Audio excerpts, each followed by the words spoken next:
We're joined tonight by Max Nelson, a policy director at the Freedom Foundation, and psychotherapist Dr. Robi Ludwig. Welcome both. Thanks for having me. Thank you. All right, well, we have an interesting discussion here. Where are people's minds at right now in terms of their sort of psychological health and their, I suppose, moral health or thoughts about all this? Dr. Robi, why don't we start with you? What do you think the impact is on this sort of prolonged lack of ability to have normal social relations? Well, it's certainly having a ripple effect in terms of the patients that I see, in terms of families feeling stressed, a feeling of isolation and disconnection. And there is a lot of pandemic fatigue, which means that this has been going on for so long that people want to relax maybe some of the strict rules they imposed on themselves at the beginning of this pandemic. And is that, is part of that the sense that nobody knows when it's going to end? I mean, we were told, 2 weeks to flatten the curve, and that was 8 months ago. So is that part of it? Yeah, that is part of it, that it's going on for a very prolonged period of time. Sometimes people feel like this won't impact them, and there's some denial. It can be extreme feelings of anxiety or depression or rage that get people to want to just follow what they want to do. It's very hard to adapt to ongoing changes, especially if you don't see it relating to you or if you don't know anyone who's been harmed by COVID. And there are a certain subset of people that enjoy the risk, that are willing to take the risk. But I think basically it's hard to adapt to these changes. They're not easy to comply with, to have a mask, wash your hands, keep social distancing. There are a lot of challenges, as well as we don't have the normal de-stressors available to us. We can't be with people. We can't socialize in quite the same way. We can't exercise in quite the same way. So it just makes life more challenging. And I think people want to regress and just make life easier for themselves. And Max, I'd like to ask you, I would, at the beginning, there were probably a certain subset of people that, didn't want to comply, but it seems that subset is growing. What do you think's going on socially there? Well, we're an organization that's based out on the West Coast here, and we've seen a lot of unrest as most of our state governors have reimposed lockdown measures in recent weeks. And the Freedom Foundation's been taken the position that many of these gubernatorial edicts are overstepping. They're doing more harm than good in many cases. They lack legal authority. And certainly, as you mentioned a moment ago, it's having a tangible effect on people out here. Restaurant owners who are being told after surviving the first lockdown in the spring and limping along through the summer, now are being told you have to shut down again and just deal with it. People who are gym owners and small business owners across the West Coast are facing a lot of difficulty going back into a second round of lockdowns. And so, as we've staked out a position as a group that's willing to challenge some of this, we've seen an outpouring of interest and support from people who are fed up, who don't believe that these countermeasures are in their best interests or are grounded in science, and who object on various grounds. So we've seen a huge spike in interest in people on the West Coast who want to fight back.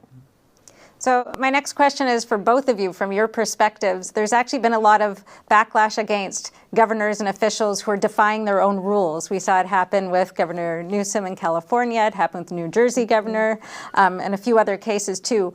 How do you think that is impacting the general sort of social acceptance or mood around these things? Maybe Max, you could take that first.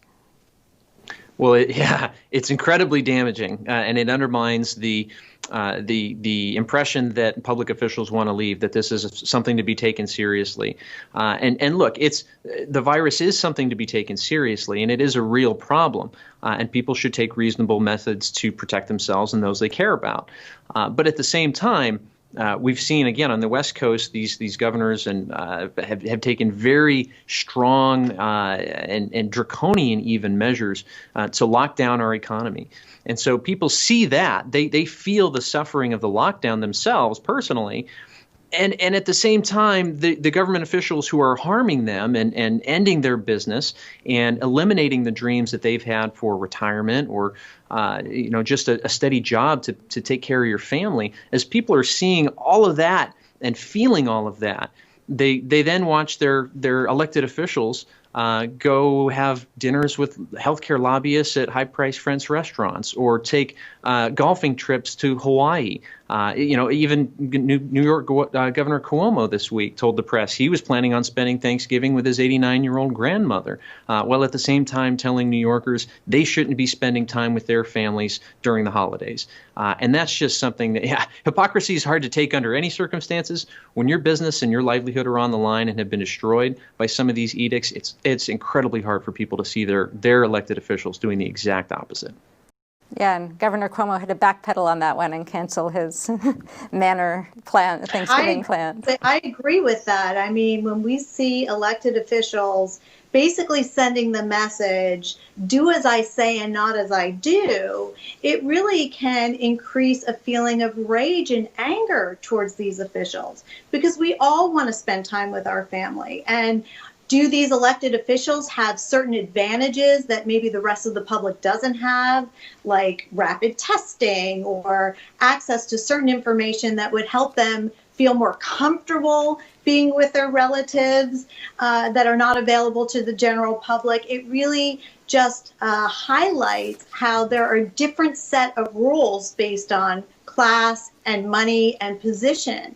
And when people are feeling stressed, isolated, worried about their businesses, really having an increased sense of loneliness and depression and anxiety, and they're told they can't be with family, or they fear that they will get their family sick, it just creates a lot of emotional, psychic issues for them. And it's really not a fair message to send. So we need to do definitely better in that regard. And Max, from a legal or constitutional perspective, where is the line? I mean, emergency powers were one thing 8 months ago. Now, is it still the same? Do they have the right to make these sort of rules without legislative input? Well, the governors are certainly acting like they do, and we're challenging that where we can and where we think it's appropriate. Each state has delegated emergency powers in different ways and under different circumstances to their governors, and so there's all sorts of new legal challenges, many of which we're involved with, again, here on the West Coast, that are testing the boundaries here. These governors are trying to sideline as much as they can accountability from the state legislatures. Governor Inslee here in Washington State has effectively taken over the running of the state government, where in a normal year he would issue maybe a half a dozen or 7 gubernatorial proclamations. He's now said, triggered his emergency powers and has issued over 400. And he's regulating very personal and very detailed aspects of daily life. And at the same time, he's refused to bring the legislature back into session so that we could have a more informed and well-rounded debate and discussion over the best policy responses to these issues that are facing us. So certainly we think governors have overstepped their emergency powers. There are definitely constitutional implications. The unfortunate thing is so much of this is new territory, and it hasn't been litigated to as much as many other significant issues have, that some of these questions are fairly novel, and it's just going to take a while for them to work through the courts. But we are involved in challenging school closures, business closures, and even some mask mandates in court on some of these grounds. Right, and Washington State, I think just yesterday, said no indoor gatherings at all. Is that right? I believe it was not quite that strict, but almost. It may as well be. I believe it's limited at 6 individuals and no more than two families or 2 households gathering together. But yes, very, very strict limits up and down the West Coast, and of course things are changing very rapidly. Do you think this will ultimately go to the Supreme Court? Well, some of these cases from around the country have already, on preliminary matters, reached the Supreme Court. I think certain of these cases definitely will reach the Supreme Court eventually. It's hard to predict the outcome of any particular case, but there's so much litigation going on and so many new emergency powers being tested and stretched by governors and state authorities, I have to imagine that some of these cases probably will reach the Supreme Court eventually. So, Dr. Robi, most of this discussion is more about the civil liberties side of things. In terms of what you would say to the world about the psychological impact that you've seen on people, is the cure, better, worse than the disease, from your point of view? It's such a good question. I think we all need to adapt and take control over what we can take control over. There is a pandemic out there. We need to understand the science, which is changing.